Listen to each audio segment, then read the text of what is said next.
আসসালামু আলাইকুম বন্ধুরা, আশা করি আপনারা সবাই ভালো আছেন। আজকে আমি আপনাদেরকে দেখাবো যে আপনি কিভাবে HTML ট্যাগ ব্যবহার করে ওয়েবসাইটে একটি আনঅর্ডার লিস্ট তৈরি করতে পারেন। তো আনঅর্ডার লিস্ট তৈরি করার জন্য আপনি আপনার নোটপ্যাডে আসবেন। নোটপ্যাডে আসার পর আপনি কোডটি লিখে নেবেন। এই যে এখন আপনি যে কোডটি দেখতে পাচ্ছেন, এটা হলো আনঅর্ডার লিস্টের কোড। তো আপনি এই কোডটি লেখার পর আপনি এই যে উপরে ফাইলে গিয়ে সেভ করে দিবেন। সেভ করে দেওয়ার পর আপনি ব্রাউজারে চলে যাবেন।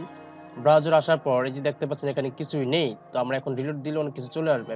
রিলোড দেওয়ার পর আপনি দেখতে পাবেন যে এই যে পয়েন্ট আকারে সার্কেল, কালো সার্কেল বৃত্তের মতো একটা পয়েন্ট চলে আসছে। তো এখন আপনি যদি আবার এই যে LI এটা অনেকগুলো ব্যবহার করেন, তাহলে দুইটা ব্যবহার করলে দুইটা চলে আসবে, তিনটা ব্যবহার করলে তিনটা চলে আসবে, চারটা ব্যবহার করলে চারটা চলে আসবে।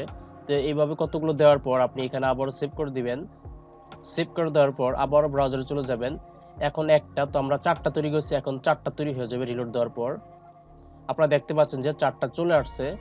তো এখন আপনি চাইলে এই যে বৃত্তের পরে এখানে আইটেমের নাম দিতে পারেন এবং লিস্টের নাম দিতে পারেন। তো আইটেমের নাম এবং লিস্টের নাম দেওয়ার জন্য আপনি নোটপ্যাডে চলে আসবেন। নোটপ্যাডে আসার পর আপনি এখানে লিস্টের নাম লিখবেন এবং এখানে আইটেমের নাম লিখবেন। তো আমি উদাহরণস্বরূপ একটা লিস্টের নাম দিয়ে দিচ্ছি, fruit list, FRUIT, fruit, LIST, fruit list. এবং নিচে কতগুলো ফলের নাম দিয়ে দিই, MANGO, ম্যাঙ্গো। এখানে দিয়ে দিই ORANGE, অরেঞ্জ। এখানে দিয়ে দিই APPLE, আপেল।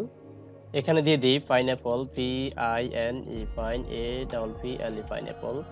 তো আপনি আপনার মনের মতো আইটেমের নাম, ফলের নাম লেখার পর বা আইটেমের নাম লেখার পর এবং মনের মতো লিস্টের নাম লেখার পর এখানে ফাইলে গিয়ে সেভ করে দিবেন।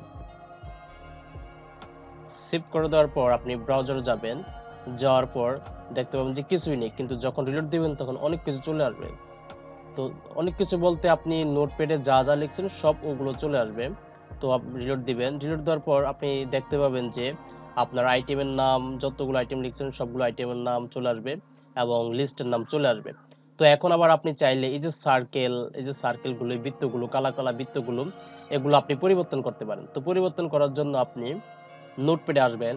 আসার পর আপনি এখানে টাইপ স্কোয়ার লিখবেন, TYPE, টাইপ স্কোয়ার। এখানে স্ল্যাশ হবে না, এখানে স্কোয়ার লিখবেন, SQUAR, স্কোয়ার। টাইপ স্কোয়ার লিখে দেওয়ার পর আপনি সেভ করবেন। সেভ করার পর আপনি ব্রাউজারে চলে আসবেন। আসার পর রিলোড দিবেন। রিলোড দেওয়ার পর আপনি দেখতে পাবেন যে সবগুলো পয়েন্ট ডিস্ক থেকে স্কোয়ারে পরিণত হয়ে গেছে।